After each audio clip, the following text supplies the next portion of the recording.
അടുത്ത ക്ലാസ്സിലേക്ക് സ്വാഗതം. ഇന്ന് നമ്മൾ നോക്കുന്നത് ഭൂമിശാസ്ത്രപരമായ സവിശേഷതകൾ എന്ന സിലബസ് അടിസ്ഥാനമാക്കിയിട്ടുള്ള രണ്ടാമത്തെ ഭാഗമാണ്. ഓക്കെ, അപ്പൊ നമുക്കറിയാം സിലബസിലെ 10 മാർക്ക് ഇന്ത്യൻ ഭൂമിശാസ്ത്രവുമായി ബന്ധപ്പെട്ടുള്ള ഭാഗങ്ങളുണ്ട്. അതില് ഇന്ത്യയുടെ ഭൂമിശാസ്ത്രപരമായ സവിശേഷതകൾ എന്ന ഭാഗത്തിന്റെ രണ്ടാം ഭാഗത്താണ് നമ്മൾ നോക്കുന്നത്. അപ്പൊ അതിനു മുമ്പ് ശ്രദ്ധിക്കാം, കമ്പനി ബോർഡ്, LGS, അതുപോലെ വെബ്കോ LDCയിലെ PDF നോട്ട്, അതായത് ഈ ക്ലാസിന്റെ എല്ലാം PDF നോട്ട്, അതുപോലെ തന്നെ CA note, current affairs note, PYQ explanation, അതുപോലെ തന്നെ എക്സാം 70+ എക്സാം, ഓൺലൈൻ വീക്ക്ലി ഒരു ക്ലാസ് ഉൾപ്പെടുത്തിക്കൊണ്ട് ഒരു PDF സെക്ഷൻ, ഒരു പെയ്ഡ് ക്ലാസ്സിന്റെ പെയ്ഡ് ഗ്രൂപ്പ് ഉണ്ട്. ആ ഗ്രൂപ്പിൽ ജോയിൻ ചെയ്യാൻ താല്പര്യമുള്ളവർ ഈ നമ്പറിൽ നിങ്ങളുടെ നമ്പർ ജസ്റ്റ് നിങ്ങൾ താല്പര്യം ഉണ്ടെങ്കിൽ മാത്രം എന്ത് ചെയ്യാം, ഇത് മെസ്സേജ് ചെയ്യാം. അപ്പം അതിൻ്റെ ഡീറ്റെയിൽസ് എല്ലാം പറഞ്ഞുതരാം. 9496821117. ഓക്കെ, അപ്പോൾ നമുക്ക് ക്ലാസ്സിലേക്ക് പോകാം. അതിന് മുമ്പ് നിങ്ങൾ ശ്രദ്ധിക്കുക, ഏതൊക്കെ SCERT ടെക്സ്റ്റ് ബുക്കിൽ നിന്നാണ് ഈ ഭാഗങ്ങൾ വരുന്നത് എന്നുകൂടി നോക്കി വയ്ക്കുക. ഞാൻ ഫസ്റ്റ് ക്ലാസ്സിൽ പറഞ്ഞിരുന്നു, അതുകൊണ്ട് വീണ്ടും റിപ്പീറ്റ് ചെയ്യുന്നില്ല, ജസ്റ്റ് ഒന്ന് നിങ്ങൾ നോക്കി വെച്ചിരിക്കുക കേട്ടോ. അപ്പൊ നമുക്ക് ക്ലാസ്സിലേക്ക് പോകാം. നമുക്ക് പഠിക്കേണ്ടത്, ആദ്യമായിട്ട് നോക്കേണ്ടത് ഉത്തര പർവ്വത മേഖലയാണ്. ഇപ്പൊ ഉത്തര പർവ്വത മേഖല, ഓക്കെ, അപ്പോൾ ഇന്ത്യയുടെ വടക്ക് ഭാഗത്ത് വ്യാപിച്ചു കിടക്കുന്ന ലോകത്തിലെ ഏറ്റവും ഉയർന്ന വടക്ക് പർവ്വത നിരയാണ് ഹിമാലയം. ഓക്കെ, അപ്പൊ അത് ഏത് മേഖലയിലാണ് വരുന്നത്? ഉത്തര പർവ്വത മേഖലയിൽ വരുന്നതാണ് ഹിമാലയം എന്ന് ഓർത്തു വയ്ക്കുക. ഓക്കെ, ഇന്ത്യയുടെ വടക്ക് ഭാഗത്താണ് എന്ത് സ്ഥിതി ചെയ്യുന്നത്? വടക്ക് എന്ന് പറയുന്നത് ഇതാണ്. വടക്ക് ഭാഗത്താണ് ഉത്തര പർവ്വത മേഖല സ്ഥിതി ചെയ്യുന്നത്. ഉത്തര പർവ്വത മേഖലയിൽ വരുന്നതാണ് എന്ന് പറയുന്നത് ഹിമാലയം എന്ന ഓർത്തുവയ്ക്കുക. ഉത്തരപർവ്വത മേഖല ഉൾപ്പെടുന്ന സംസ്ഥാനങ്ങൾ, ഇന്ത്യൻ സംസ്ഥാനം ചോദിച്ചാൽ ഹിമാചൽ പ്രദേശ്. ഓക്കെ, ഹിമാചൽ പ്രദേശ് താ കിടക്കുന്നു, ഹിമാചൽ പ്രദേശ്. അത് കഴിഞ്ഞാൽ ഉത്തരാഖണ്ഡ് താ കിടക്കുന്നു. അത് കഴിഞ്ഞാൽ സിക്കിം താ കിടക്കുന്നു, സിക്കിം. അത് കഴിഞ്ഞാൽ അസം എവിടെയാണ്? അസം എവിടെ കിടക്കുന്നു? ഈ കാണുന്നതാണ് അസം എന്ന് പറയുന്നത്. അടുത്ത അരുണാചൽ പ്രദേശ് തായി കാണുന്നതാണ്. അടുത്ത നാഗാലാൻഡ് ഈ ഭാഗത്താണ്. മണിപ്പൂർ, ഓക്കെ, മണിപ്പൂർ ഇവിടെ ഈ ഭാഗത്താണ്. മിസോറാം ഈ ഭാഗത്താണ്. ത്രിപുര ഈ ഭാഗത്താണ്. മേഘാലയ. ഓക്കെ, ഇത്രയും ഭാഗങ്ങളിലൂടെയാണ് ഏത് കിടക്കുന്നത്? ഉത്തര പർവ്വത മേഖല കിടക്കുന്നത് എന്ന് ഓർത്തിക്കുക. അതുപോലെ തന്നെ 2 കേന്ദ്രഭരണ പ്രദേശങ്ങളുണ്ട്, ജമ്മു കാശ്മീരും ലഡാക്കും. ഓക്കെ, ഇപ്പൊ ഇവിടെ നിന്ന് പറഞ്ഞു തുടങ്ങാത്തതിന്റെ കാര്യം മനസ്സിലായി കാണുമല്ലോ. ഇത് എന്താണ്? കേന്ദ്രഭരണ പ്രദേശമായതുകൊണ്ടാണ് ഇത് ഉൾപ്പെടുത്താത്തത്. അതിനുശേഷം വരുന്നതാണ് സംസ്ഥാനങ്ങളാണ് ചോദിച്ചാൽ ഹിമാചൽ പ്രദേശ്, ഉത്തരാഖണ്ഡ്, സിക്കിം, ആസാം, അരുണാചൽ പ്രദേശ്, നാഗാലാൻഡ്, മണിപ്പൂർ, മിസോറാം, ത്രിപുര, മേഘാലയ. ഓക്കെ, ഇപ്പൊ ഇങ്ങനെ വന്നിട്ട് എന്ത് കിടക്കുന്നു? 2 കേന്ദ്രഭരണ പ്രദേശങ്ങളുണ്ട്. അതുവഴി ഇങ്ങനെ വന്നു ഈ ഭാഗത്ത് കൂടെ ഇങ്ങനെ സിക്കിം ഇതിലൂടെ കറങ്ങി ഇങ്ങനെയാണ് ഏത് വരുന്നത്? ഉത്തര പർവ്വത മേഖല വരുന്നത് എന്ന് കൊടുത്തു വയ്ക്കുക. ഓക്കെ, ട്രാൻസ് ഹിമാലയൻ നിരകൾ ഉത്തരപർവ്വത മേഖലയുടെ പ്രധാന ഭാഗങ്ങളാണ് ട്രാൻസ് ഹിമാലയൻ നിരകൾ. അതില് ഹിമാലയത്തിന് വടക്ക് സ്ഥിതി ചെയ്യുന്ന കാരക്കോണം, ലഡാക്ക്, സസ്കർ, കൈലാസ് നിരകൾ ഉൾപ്പെടുന്ന ഭാഗമാണ് ട്രാൻസ് ഹിമാലയൻ നിരകൾ എന്ന് ഓർമ്മിക്കുക. ഓക്കെ, അടുത്ത് ഉത്തരപർവ്വത നിരയുടെ ആകെ നീളം ചോദിച്ചാൽ 2400 കിലോമീറ്റർ എന്ന് ഓർമ്മിക്കുക. 2400 കിലോമീറ്റർ. ഓക്കെ, ഇവിടെ നിന്ന് ആരംഭിച്ച് ഇതിലേക്കൂടെ ഇവിടെ വരുന്ന 2400 കിലോമീറ്റർ. ഹിമാലയത്തിന്റെ ഏറ്റവും ഉയരം കൂടിയ ഭാഗം വർഷം മുഴുവൻ എന്ത് ചെയ്യുന്നു? മഞ്ഞു മൂടിക്കിടക്കുന്നു. ജസ്റ്റ് എല്ലാവർക്കും അറിയാവുന്ന കാര്യമാണ്. അപ്പൊ അതിനകത്ത് വലിയ പോയിന്റുകളൊന്നുമില്ല, ജസ്റ്റ് ഒന്ന് ഓർത്ത് വയ്ക്കുക. അടുത്ത ഏറ്റവും ഉയരം കൂടിയ കൊടുമുടി എന്ന് വെച്ചാൽ എവറസ്റ്റ് ആണ്. സ്ഥിതി ചെയ്യുന്നത് നേപ്പാൾ എന്ന് കൂടി ഓർത്ത് വയ്ക്കുക. അടുത്ത സിംല, ഡാർജിലിംഗ്, കുളു, മണാലി തുടങ്ങിയ നിരവധി സുഖവാസ കേന്ദ്രങ്ങൾ ഏത് ഭാഗത്താണ്? ഉത്തര പർവ്വത നിരയുടെ ഭാഗത്താണെന്ന് ഓർത്തു വയ്ക്കുക. അടുത്ത പ്രധാന കൃഷി വിളകൾ ഏതൊക്കെയെന്ന് വെച്ചാൽ ഉരുളക്കിഴങ്ങ്, ബാർലി, കുങ്കുമപ്പൂ നിങ്ങൾ സ്ഥിരമായിട്ട് കേട്ടിട്ടുണ്ട്, ജമ്മു കാശ്മീർ. അപ്പൊ അതൊക്കെ എന്താണ്? കേന്ദ്രഭരണ പ്രദേശമാണ്. അവിടെ ഏറ്റവും കൂടുതൽ ഉത്പാദിപ്പിക്കുന്ന കുങ്കുമപ്പൂ ആണെന്ന് നമ്മൾ വായനയിലൂടെ മനസ്സിലാക്കിയിട്ടുണ്ട്. അപ്പൊ വിവിധ തരം പൂക്കൾ എന്നിവ ഇവിടുത്തെ പ്രധാന കൃഷിയാണെന്ന് ഓർത്തിക്കുക ഉത്തരപർവ്വത മേഖലയിൽ. അടുത്ത പഴവർഗ്ഗങ്ങൾ ഏതൊക്കെയെന്ന് വെച്ചാൽ ആപ്പിള്, ഓറഞ്ച്. നിങ്ങൾ അതും കേട്ടിട്ടുണ്ടാവും. ആപ്പിളിന് വില കുറവ്, ജമ്മു കാശ്മീരിലേക്ക് ആപ്പിളിന് വില കുറവ് എന്നൊക്കെ കേട്ടിട്ടുണ്ട്. ഹിമാചൽ പ്രദേശ് വില കുറവെന്ന് കേട്ടിട്ടുണ്ട്. അപ്പോൾ ആപ്പിൾ, ഓറഞ്ച് തുടങ്ങിയ പഴവർഗ്ഗങ്ങളുടെ തേയില ഈ മേഖലയിലെ കൃഷി ചെയ്യുന്ന വിളകളാണെന്ന് ഓർത്തിക്കുക.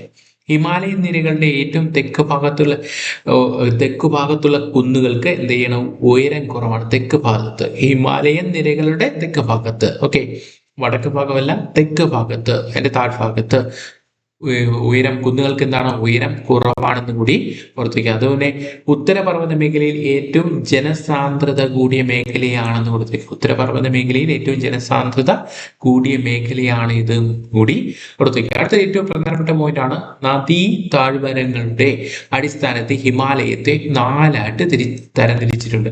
ആ തരംതിരിച്ച വ്യക്തി ആരെന്ന് വെച്ചാൽ സിഡ്നി ബെർണാഡ് എന്ന് ഓർത്തിരിക്കുക. ആരാണ്? Sydney Bernard. അപ്പൊ ഇങ്ങനെയാണ് തിരിച്ചിരിക്കുന്നത് നോക്കാം. സിന്ധുവിനും സത്ലജിനും ഇടയിലുള്ള ഹിമാലയത്തെ ഭാഗത്തെ പഞ്ചാബ് ഹിമാലയം എന്നറിയപ്പെടുന്നു. അടുത്ത് സത്ലജിനും കാളിക്കും ഇടയിലുള്ള ഹിമാലയ ഭാഗത്തെ ഹുമയൂൺ ഹിമാലയം എന്ന് അറിയപ്പെടുന്നു. അടുത്ത് കാളിക്കും ടീസ്റ്റയ്ക്കും ഇടയിലുള്ള ഹിമാലയ ഭാഗത്തെ നേപ്പാൾ ഹിമാലയം എന്നും ടീസ്റ്റയ്ക്കും ബ്രഹ്മപുത്രയ്ക്കും ഇടയിലുള്ള ഹിമാലയ ഭാഗത്തെ ആസാം എന്നും പറഞ്ഞു വെക്കുന്നു എന്ന് കൃത്യമായിട്ട് ഓർത്തു വയ്ക്കുക. അപ്പൊ അതിന്റെ വ്യക്തി ആരെന്ന് വെച്ചാൽ നദീ താഴ്വരകളുടെ അടിസ്ഥാനത്തിൽ ഹിമാലയത്തെ 4ആയിട്ട് തരംതിരിച്ച വ്യക്തിയാണ് സിഡ്നി ബെർണാഡ് എന്ന് കൃത്യമായിട്ട് ഓർത്തു വയ്ക്കുക. അടുത്തൊരു എക്സാമിന് കൃത്യമായിട്ട് റാങ്കിങ്ങിങ് ചോദ്യമായിട്ട് ചോദിക്കും. ഓക്കെ, അടുത്ത ഉത്തരപർവ്വത മേഖലയുടെ പ്രധാന ഭാഗങ്ങളാണ് നമ്മൾ നേരത്തെ പറഞ്ഞു. ട്രാൻസ് ഹിമാലയത്തിന് വടക്ക് സ്ഥിതി ചെയ്യുന്ന കാരക്കോറം, ലഡാക്ക്, സസ്കർ, കൈലാസ് നിരകളാണ്.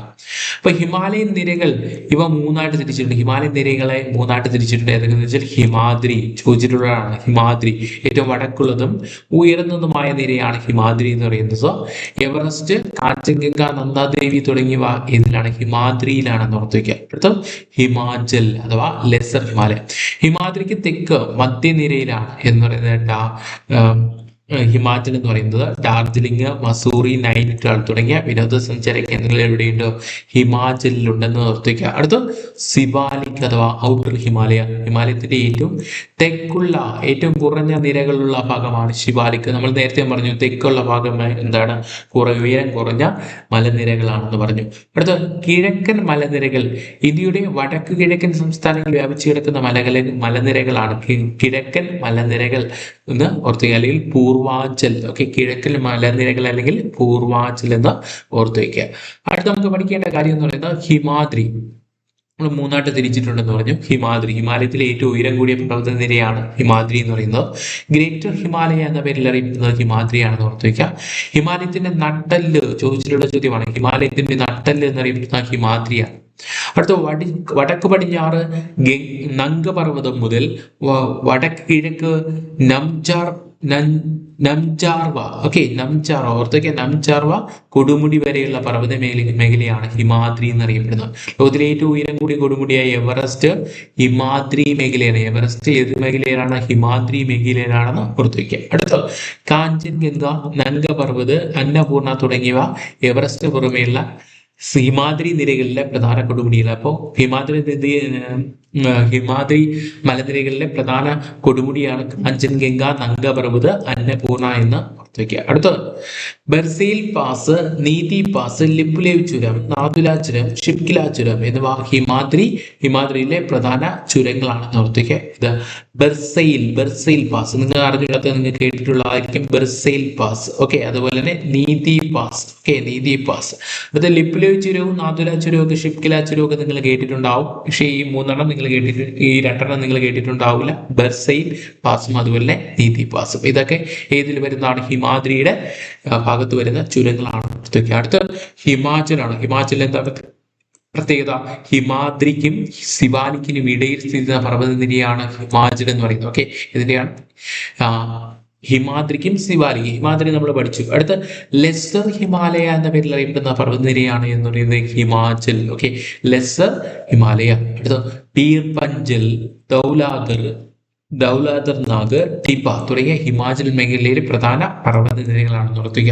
ഇപ്പോൾ നിങ്ങൾ പീർപഞ്ചൽ കേട്ടിട്ടുണ്ടാവും, ദൗലാധർ കേട്ടിട്ടുണ്ടാവില്ല, നാഗ്, ടിബ ഇവ പ്രധാന പർവ്വത നിരകളാണെന്ന് കൂടി ഓർത്തുവയ്ക്കുക. അടുത്ത കാശ്മീർ, കുളു, കാൻഗ്ര തുടങ്ങിയ താഴ്വരയിലെ സ്ഥിതി ചെയ്യുന്ന ഹിമാചൽ മേഖലയാണെന്ന് ഓർത്തുവയ്ക്കുക. ഏതൊക്കെയാണ്? കാശ്മീർ, കുളു, കാൻഗ്ര എന്നിവ താഴ്വരകൾ ഏത് സ്ഥിതി ചെയ്യുന്നു? ഹിമാചൽ മേഖലയിലാണ് സ്ഥിതി ചെയ്യുന്നത്. ഓർത്തുവയ്ക്കുക. സുഖവാസ കേന്ദ്രങ്ങളായ ഷിംല, മസൂറി, നൈനിറ്റാൾ, ഡാർജിലിംഗ് തുടങ്ങിയവ ഹിമാചലിന്റെ ഭാഗമാണെന്ന് കൂടി ഓർത്തുവയ്ക്കുക. അടുത്ത ഹിമാചൽ പ്രദേശിലെ റോഹ്തങ് ചുരം, പീർപഞ്ചൽ ചുരം, ബനിഹാൽ തുടങ്ങിയവ ഹിമാചൽ മേഖലയിലെ പ്രധാന ചുരങ്ങളാണ്. ഏതൊക്കെ ചുരങ്ങളാണ്?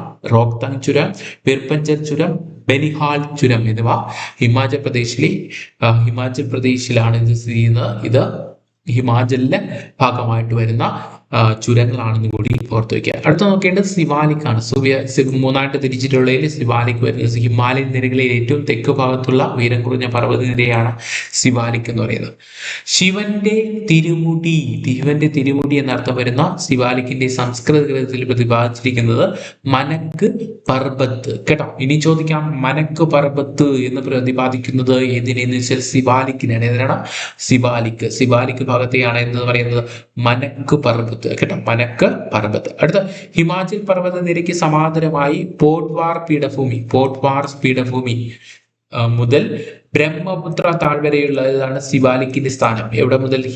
ഹിമാചൽ പർവ്വത നിരയ്ക്ക് സമാന്തരമായി പോട്ട്വാൾ പീഠഭൂമി മുതൽ ബ്രഹ്മപുത്ര താഴ്വര വരെയാണ് സിവാലിക്കിന്റെ സ്ഥാനം എന്ന് ഓർത്തുവയ്ക്കുക. അടുത്ത സമുദ്രനിരപ്പിൽ നിന്നുള്ള 1220 മീറ്റർ ഉയരത്തിൽ സിവാലിക്കിന്റെ നിരയുടെ കിഴക്ക് ഭാഗം നിബിഡ വനങ്ങളാണ്. കേട്ടോ, ഇപ്പൊ സിവാലിക്കിന്റെ കിഴക്ക് ഭാഗം എന്താണ്? നിബിഡ വനങ്ങളാണ്. ഓർത്തുവയ്ക്കുക. സമുദ്രനിരപ്പിൽ നിന്ന് ശരാശരി എത്രയാണ്? 1220 മീറ്റർ ഉയരത്തിലാണ് ഓർത്തുവയ്ക്കുക. അടുത്ത സിവാലിക്കിന് ലംബമായി കാണപ്പെടുന്ന വ്യത്യസ്തമായ താഴ്വരകളാണ് ഡൂൺ എന്ന് പറയുന്നത്. ചോദിച്ചിട്ടുള്ള ചോദ്യമാണ്. സിവാലിക്കിന് ലംബമായി കാണപ്പെടുന്ന വ്യത്യസ്തമായ താഴ്വരകളാണ് ഡൂൺ എന്നറിയപ്പെടുന്നത്. ഡെറാഡൂൺ, ചണ്ഡീഗഡ്, കൽക്കട്ട ഡൂൺ, നാൽഗഡ് ഡൂൺ. കേട്ടോ, കൽക്കാഡൂൺ, നാൽഗഡ് ഡൂൺ, ഹരിക്കെ ഡൂൺ തുടങ്ങിയവ സിവാലിക് നിരകളിലെ പ്രധാന ഡൂണുകൾ. ഓക്കെ, ഡെറാഡൂൺ നമ്മൾ കേട്ടിട്ടുണ്ട്, ചണ്ഡീഗഡ് കേട്ടിട്ടുണ്ട്. ഓക്കെ, കേട്ടിട്ടുണ്ട്. കൽക്കാഡൂൺ കേട്ടിട്ടുണ്ടാവില്ല. നാൽഗഡ് ഡൂൺ അതുപോലെ ഹരിക്കെ ഡൂൺ എന്നിവ സിവാലിക് നിരകളുടെ പ്രധാന ഡൂണുകൾ എന്നുകൂടി ഓർത്തു വയ്ക്കാം. ഈ സിവാലിക്കിന്റെ കുറച്ച് പ്രത്യേകതകളുണ്ട്.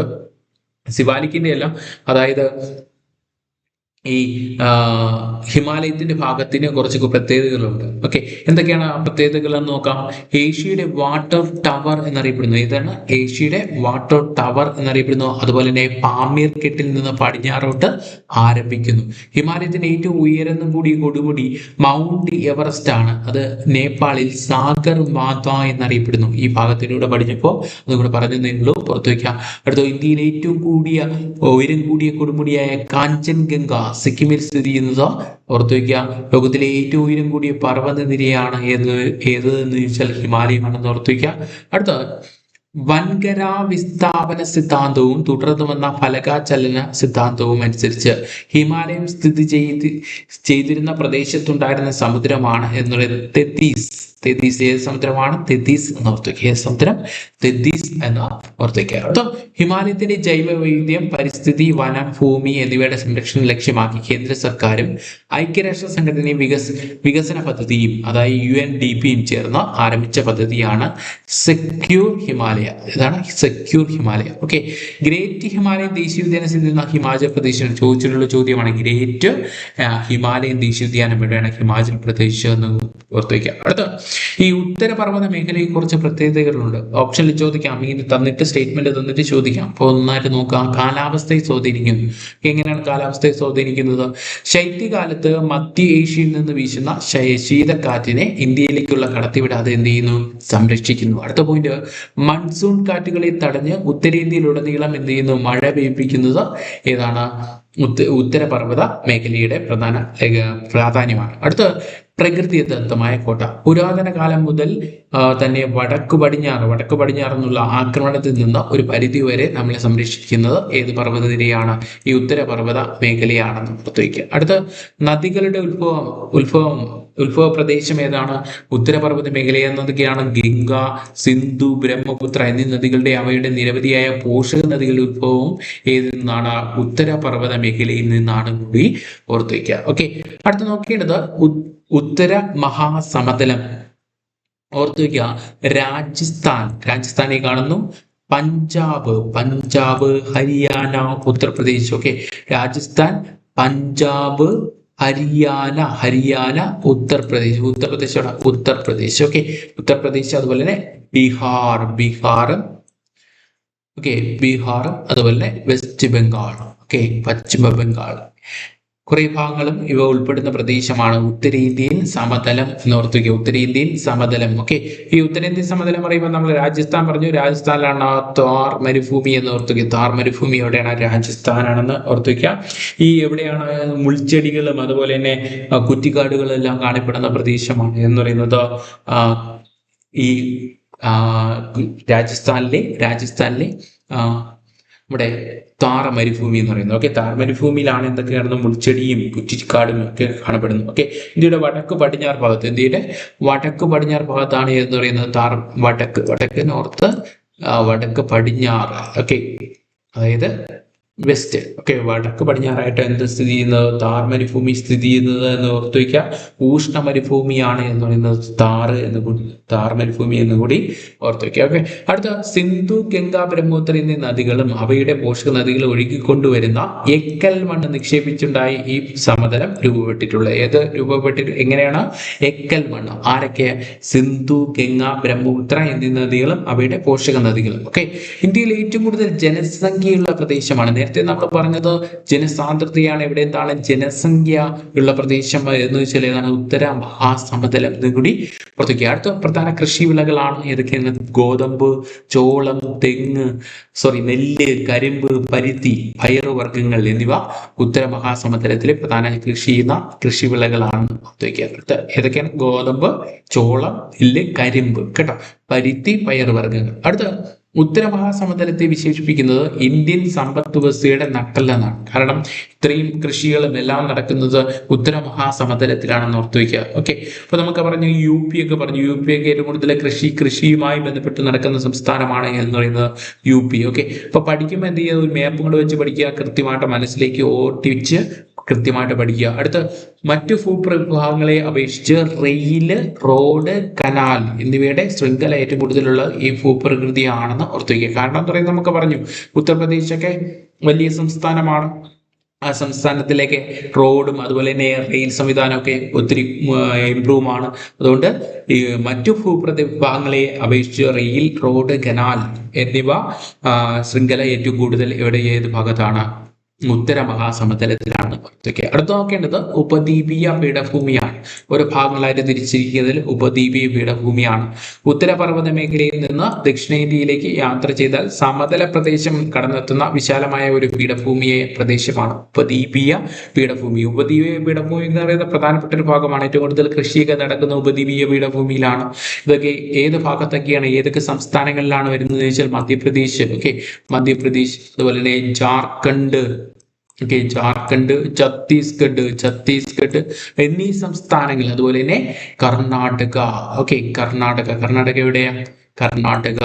തമിഴ്നാട്, ആന്ധ്രാപ്രദേശ്, ഒഡീഷ. ഓക്കെ, ഒഡീഷ, അതുപോലെ തന്നെ പശ്ചിമ ബംഗാൾ എന്നീ സംസ്ഥാനങ്ങളും ചില പ്രദേശങ്ങളും ഉൾപ്പെടുന്ന ഉപദ്വീപീയ പീഠഭൂമി എന്ന് പറയുന്നത്. ഓക്കെ, വിന്ധ്യ, സത്പുര, ആരവല്ലി, പശ്ചിമഘട്ടം, പൂർവ്വഘട്ടം എന്നീ പർവ്വതനിരകൾ ഉപദ്വീപീയ പീഠഭൂമിയുടെ ഭാഗമാണ്. ഓർത്തുക. കേരളത്തിലെ ആനമുടി ഈ മേഖലയിലെ ഏറ്റവും ഉയരം കൂടിയ ഭാഗമാണ് ആനമുടി എന്ന്. ഉപദ്വീപീയ പീഠഭൂമിയിലെ ഏറ്റവും ഉയരം കൂടിയ ഭാഗമാണ് എന്ന് പറയുന്നത് ആനമുടി എന്ന് കൂടി ഓർത്തു വയ്ക്കുക. ഓക്കെ, അടുത്ത ഈ ഉപദ്വീപീയ പീഠഭൂമിയെ പ്രധാനമായിട്ട് രണ്ടായിട്ട് തരംതിരിച്ചിരിക്കുന്നത്. ഏതൊക്കെയാണെന്ന് വെച്ചാൽ മധ്യ ഉയർന്ന ഭൂമി, സെൻട്രൽ ഹൈലാൻഡ്, നർമ്മദ നദിയുടെ വടക്ക് സ്ഥിതി ചെയ്യുന്ന മാൾവ പീഠഭൂമി ഉൾപ്പെടുന്ന ഭാഗമാണ് എന്ന് പറയുന്നത് ഈ മധ്യ ഉയർന്ന ഭൂമി എന്നറിയപ്പെടുന്നത്. അടുത്ത ഡെക്കാൻ പീഠഭൂമി, ഏറ്റവും പ്രധാനപ്പെട്ട ഒരു പോയിന്റാണ്. ഡെക്കാൻ പീഠഭൂമി നർമ്മദയുടെ തെക്ക് ഭാഗത്തുള്ള ത്രികോണാകൃതിയിലുള്ള പ്രദേശമാണ് എന്ന് പറയുന്നത് ഡെക്കാൻ പീഠഭൂമി എന്ന് പറയുന്നത്. ഇപ്പൊ ഇവിടെ പ്രധാനമായിട്ട് കൃഷി ചെയ്യുന്നത് പരുത്തിയാണ്. പരുത്തി നീക്കുമ്പോൾ കറുത്ത മണ്ണാണ് ഏറ്റവും കൂടുതൽ ആവശ്യമെന്ന് ഓർത്തു വയ്ക്കുക. പയറുവർഗ്ഗങ്ങൾ, അതുപോലെ നിലക്കടല, കരിമ്പ്, ചോളം, റാഗി, മുളക് എന്നീ വിളകളാണ് പീഠഭൂമി പ്രദേശത്ത് പ്രധാന കൃഷി എന്ന് പറയുന്നത്. ഓക്കെ, അടുത്ത കൽക്കരി, ഇരുമ്പയിര്, മാംഗനീസ്, ബോക്സൈറ്റ്, ചുണ്ണാമ്പുകല്ല് തുടങ്ങിയവ ധാതു നിക്ഷേപങ്ങൾ ഈ പീഠഭൂമിയിലെ ഖനനത്തിലും അതുപോലെ ധാതു അധിഷ്ഠിത വ്യവസായത്തിലും പ്രധാന തൊഴിൽ മേഖലയാണെന്ന് കൂടി ഓർത്തിക്കുക. അപ്പോൾ ഇതൊക്കെയാണ് കൽക്കരി, ഇരുമ്പയിര്, മാംഗനീസ്, ബോക്സൈറ്റ്, ചുണ്ണാമ്പുകല്ല്. ഓക്കെ, അടുത്ത നമുക്ക് നോക്കേണ്ടത് ഗോദാവരി അതുപോലെ മഹാനദി, കൃഷ്ണ, കാവേരി, നർമ്മദ, താപ്തി എന്നീ നദികൾ ഉപദ്വീപീയ പീഠഭൂമിയുടെ പ്രദേശത്തു നിന്ന് ഉത്ഭവിക്കുന്നതാണെന്ന് കൂടി ഓർത്തു വയ്ക്കുക. അടുത്ത് നോക്കേണ്ടത് ഡെക്കാൻ പീഠഭൂമിയാണ്. ഉപദ്വീപീയ പീഠഭൂമിയിൽ വരുന്നതാണ് ഡെക്കാൻ പീഠഭൂമി എന്ന് പറയുന്നത്. അപ്പോ ഡെക്കാൻ പീഠഭൂമിയുടെ മിക്ക ഭാഗങ്ങളും പണ്ടെന്ന് ഒഴുകി പരന്ന ലാവ തണുത്തുറന്ന്. ഓക്കെ, അപ്പൊ ലാവ തണുത്തുറഞ്ഞ് രൂപം കൊണ്ട മണ്ണാണെന്ന് ഓർത്തിക്കുക. അത് കറുത്ത മണ്ണാണ്. അതുകൊണ്ടാണ് എന്ത് കൂടുതൽ ഉത്പാദനം നടക്കുന്നത്? കരിമ്പ് കൂടുതൽ കൃഷി ഉത്പാദനം നടക്കുന്നത്. കരിമ്പിന് ആവശ്യമായ മണ്ണിനമ എന്ന് വെച്ചാൽ ഏതാണ്? കറുത്ത മണ്ണ് എന്ന് നമ്മൾ പഠിച്ചിട്ടുള്ളതാണ്. അടുത്ത തീരസമതലങ്ങൾ. ഏതൊക്കെയാണ്? ഏറ്റവും അവസാനത്താണ് തീരസമതലങ്ങൾ. ഏതൊക്കെയാണ്? പീഠഭൂമിയിൽ നിന്ന് ഉത്ഭവിച്ച്, അതായത് പീഠഭൂമിയെ കുറിച്ചാണ് നമ്മൾ നേരത്തെ പറഞ്ഞത്. പീഠഭൂമിയിൽ നിന്ന് ഉത്ഭവിച്ച് എന്ത് ചെയ്യുന്നു?